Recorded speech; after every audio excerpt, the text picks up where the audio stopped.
Are you looking to start a new Age of Sigmar army that's all about flying gunships, steampunk weaponry and spectacular beards? The Kharadron Overlords Spearhead box might be the perfect start you're looking for. Hello everyone, my name is Darren and welcome to another episode of Coffee Hammer. The Kharadron Overlords have just had their new Battletome release for Age of Sigmar 4th edition with new cutting edge innovations such as the Zontari Engine Dock and the anti-magic null gas emitters or the null chemists. The Kharadron Overlords, or KO as I'll call them, are in no short supply of weapons and assets to defend their skyports and mining operations. As always, with a new Battletome, we get a new Spearhead box. In this video, I will be breaking down who the KO are, what the box contains, the value, gameplay and rules, as well as the strengths and challenges of the army.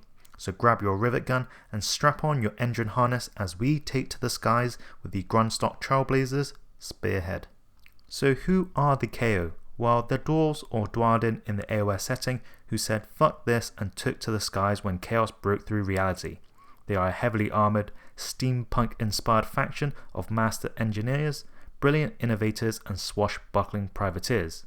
During the Age of Myth, the ancestors ruled in wondrous mountain cities, digging deep into the bedrock of Shaman, excavating precious minerals, gems and Shamanite realmstone. This golden age of innovation and progress led to the discovery and extraction of Aether-Gold, a remarkable mineral with near limitless power that fueled the development of sky vessels, skyports and all sorts of etheric equipment. Years later, chaos tore through the fabric of reality, bringing the apocalypse down upon the Dwarves. Fighting alone with no aid from allies or their god Grungi, on the brink of annihilation, the only thing they can rely on is their ingenuity and faith in technology. In a last-ditch effort, they attached engine spheres and energizers to the very foundations of their ancestral strongholds and took to the skies. For over 500 years, they inhabited these colossal skyports, powered by their advanced technology and guided by a strict Kharadron code. The KO faced the forces of chaos head-on with heavily armoured sky vessels and a boatload of guns. If you have a love for swashbuckling adventurous pirates with a hefty dose of steampunk and beard oil, you're gonna feel right at home with the Kharadron. Now that you know a little bit about the KO, what do we get in this Spearhead box? Well, the Spearhead contains a total of 10 models, with the Engine Master with dirigible suit leading as the general. 5 Grundstok Thunderers, these are your heavily armoured marksmen that provide range damage, a Grundstok gun hauler, a fast moving war machine that isn't that great in combat, and 3 Engine Riggers, a small versatile unit that flies around, does some shooting and not the best in a fight either. Similar to the Idenef Deepkin, the Kharadron Overlords have a smaller but magnificent roster of models that capture the unique design and aesthetic of their lore and culture. Originally released in spring of 2017, the KO are fully covered head to toe in their fabulous steampunk inspired armoured suits. The Engine Master is full of character with his 6 mechanical arms and fashioned moustache. The Thunderers, which is such a badass name for a unit, have these over the top Aether powered guns. You literally have a gun that has 5 barrels called the Deck Sweeper. The Grundstok gun hauler is the evolved form of the classic gyrocopter with a bigger gun and an even bigger balloon welded on top. The Engine Riggers are sky mechanics who zip around the battlefield conducting emergency field repairs to the sky vessels, but are more than capable to riddle their foes with their rivet guns or slice through armour and bone with their saw blades. If you were to buy each of these units separately at retail price, the Engine Master costs £26, the Grundstok Thunderers cost £34, the Grundstok Gun Hauler costs £37.50, and the Engine Riggers cost £34. That's a total of £131.50, which means buying this Spearhead box will save you £44. That's a discount of 33%, which is a pretty good amount. The kits are also very customizable and have lots of build variants, letting you express how you want your models to look. The Engine Riggers can also be built as Skywardens, but it's best to keep them as Engine Riggers for this particular Spearhead. Moving on to the rules and Warscrolls. The Engine Master is an infantry hero that moves 12 inches with 8 health on a 3+ save and has a control value of 2. He's pretty survivable with that 3+ save and 8 health. He's fast with 12-inch movement and can fly. To match his speed and resilience, he carries an Aether cannon that has 18-inch range, a single shot that hits on 3s, wounds on 3s, Ren 2, damage 3. Strapped to his suit, his weapon battery has 12-inch range with 6 shots, hitting on 3s, wounding on 3s, Ren 1 and damage 1. So a good amount of shooting, with the Aether Cannon being particularly nasty, but only 1 shot. In combat he has an upgraded Aethermatic Saw that cuts with 4 attacks, hitting on 3s, wounding on 3s, Ren 2 and damage 2. So 1 less attack than most other infantry heroes in Spearhead, but having that extra Ren does make up for it. The Engine Master Extraordinaire is an ability you use in your hero phase. Pick a friendly unit with the fly keyword that is wholly within 12 inches of this unit to be the target. Roll a d3, on a 2+, the target heals X, where X is equal to the roll. This is a great ability for healing your Grundstok gun hauler or even engine rigger that is damaged. With how the ability is worded, you could target yourself and heal yourself, which is great at increasing your general survivability, but keep your eyes open for when they release the next FAQ and see if they patch this ability up. So far, the Engine Master is a very strong general that is fast and can dish out the damage and provides healing every round. Next up, let's take a look at the Grundstok gun hauler. We don't see many war machines in Spearhead, and the Chaos Sky vessel has a nice little upgrade too. It moves lightning fast with 14-inch movement, 10 health on a 2+ save, and has a control value of 2. That 2+ armor save is a big upgrade, making a mini flying tank. Its Sky Ordnance has 15-inch range with 3 shots, hitting on 4s, wounding on 3s, Ren 2 and damage 3. And a pretty crap combat profile of 4 attacks, 4s and 4s, no Ren, damage 1. Okay, that Sky Ordnance is not the most reliable of shots, especially that you only have 4 of them, but when they do connect, Ren 2 and damage 3 can do a significant amount of damage. In the combat phase, you can use the Gun Hauler Overwatch ability. Pick an enemy unit that charged this turn and is in combat with this unit to be the target. Roll a d3, on a 2+, inflict an amount of mortal damage on the target equal to the roll. This is mortal damage on an enemy unit that charges, not when you charge. 2 or 3 mortal damage is nice, but it feels like you want to keep the gun hauler away from combat so you can shoot with this big gun and move around the battlefield. Speaking of big guns, the Grundstok Thunderers are a unit of 5 that move 4, have 2 health each on a 3+ save and have a control value of 1. And they have an array of weapons. One is armed with an Aether rifle that has 18-inch range, 2 shots hitting on 3s, wounding on 4s, Ren 1, damage 1.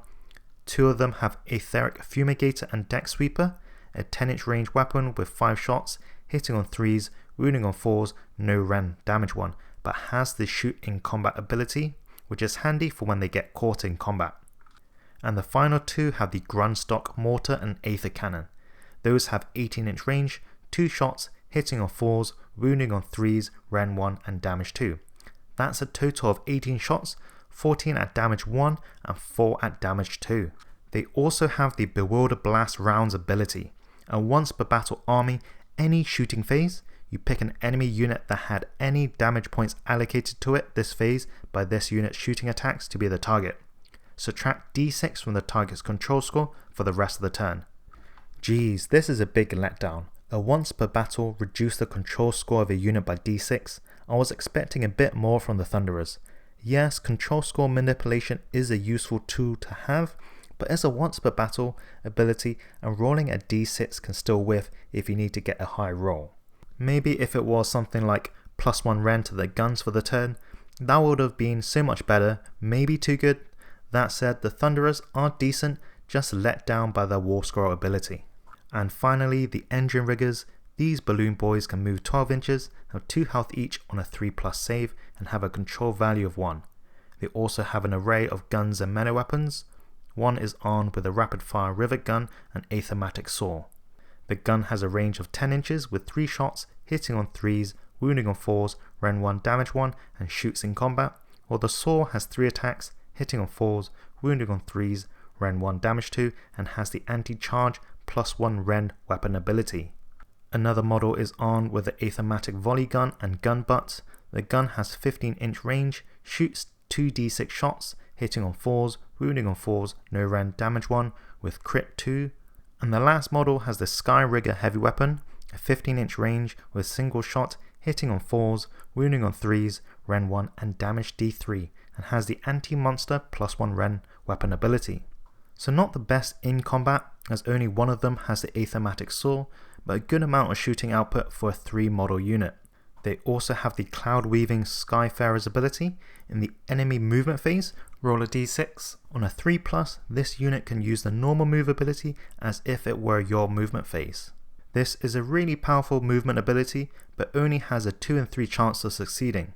It's used in the enemy movement phase, so after they move all their units, you can attempt to get a 3+ and move with the engine riggers.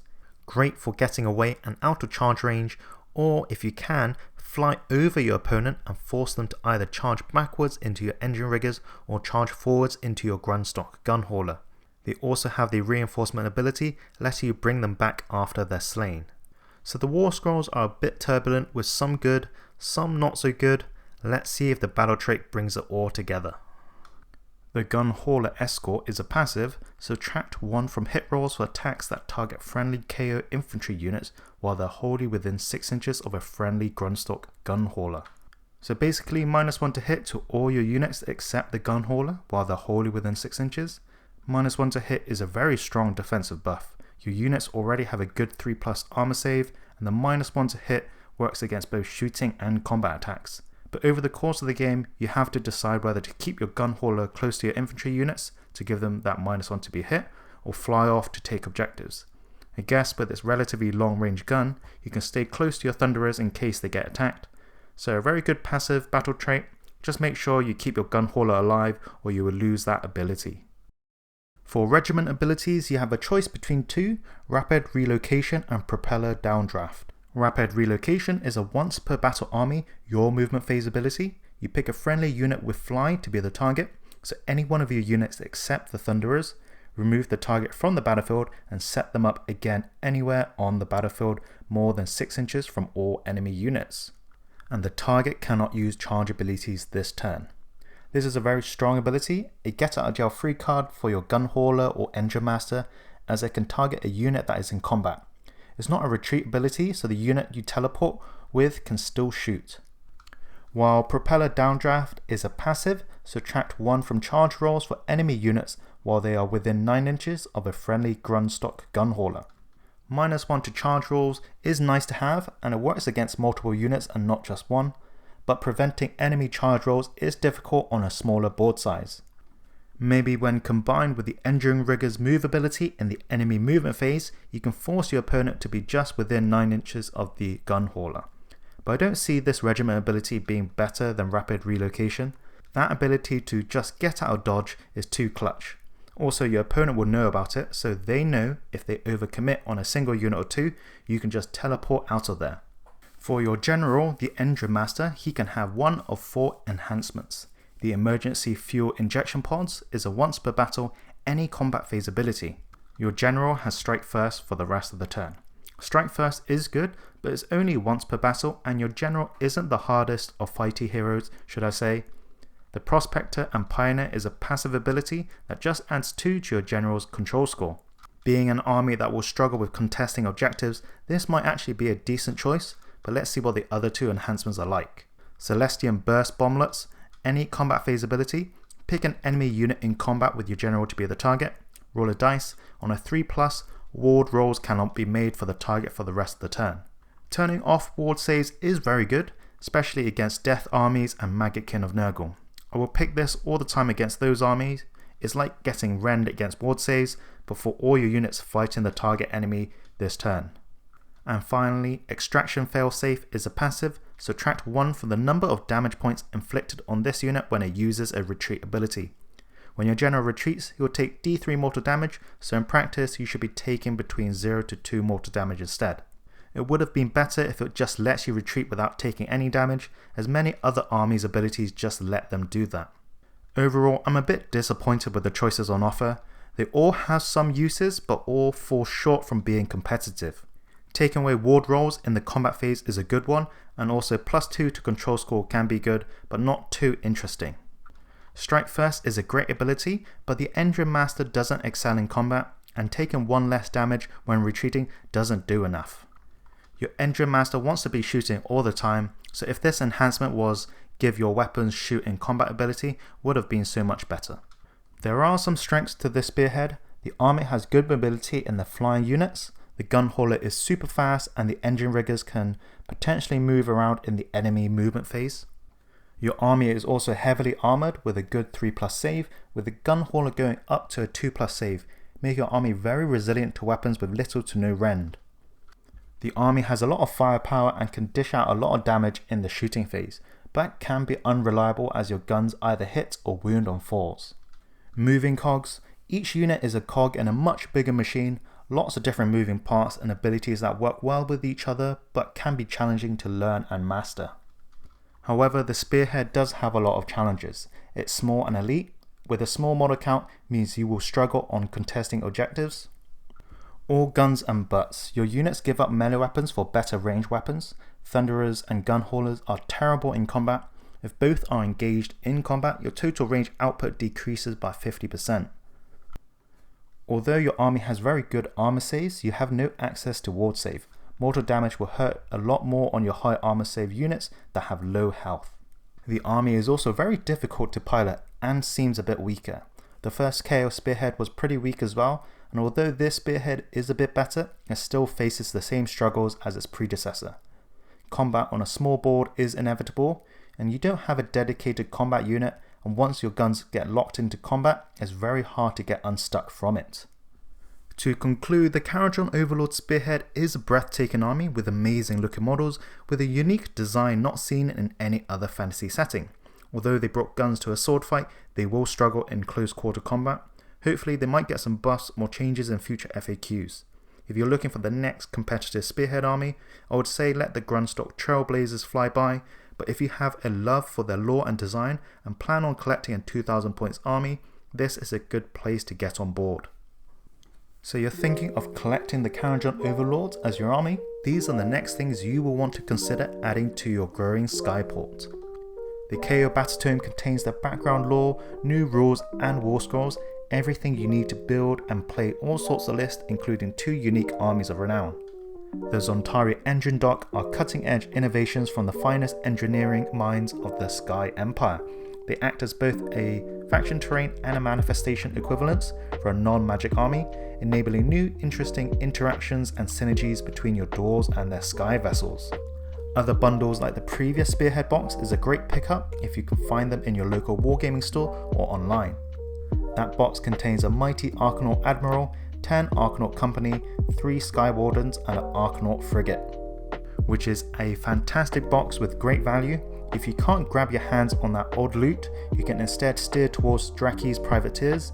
This Regiment of Renown box contains the dashing Archanaut Captain, Draki Flint, his trusted frigate and a motley crew of Archanaut Company. What's great about this box is that it's 75% of the old Spearhead box. You can just use your engine riggers as Sky Wardens, and you've got yourself the previous Spearhead force to use in your games. When it comes to centerpiece models, and in my opinion, everything in the roster is a centerpiece model. All your units are bursting with character, have so much detail to them, especially the hero models. They are so out of this world, creative and unique. Like for example the Codewright, who fights by throwing the book at the enemy. But the standout models are the Archanaut Ironclad, the biggest of the Sky Vessels in the KO arsenal, and massive and majestic Sky Vessels loaded with all the weaponry and bombs they can hold. And how can I forget the Lord Magnate himself, Brock Grunson. This magnificent dwarf is not only styling on his enemies with his top hat and beard mounted Aether blasters, but he's also equipped with an overhead cannon, chainsword and multi-barreled gun, ready to soar towards the front lines of the hunt. And that brings us to port with the Kharadron Overlords Spearhead review. What do you think? Are you going to soar the skies in search of Aether-Gold, or are you going to keep yourself grounded on land? Let me know in the comments below. I'd love to hear your takes on this Spearhead box. Subscribe if you haven't already, or your name is going in the Book of Grudges. Thanks for watching, and I'll see you in the next video. Bye!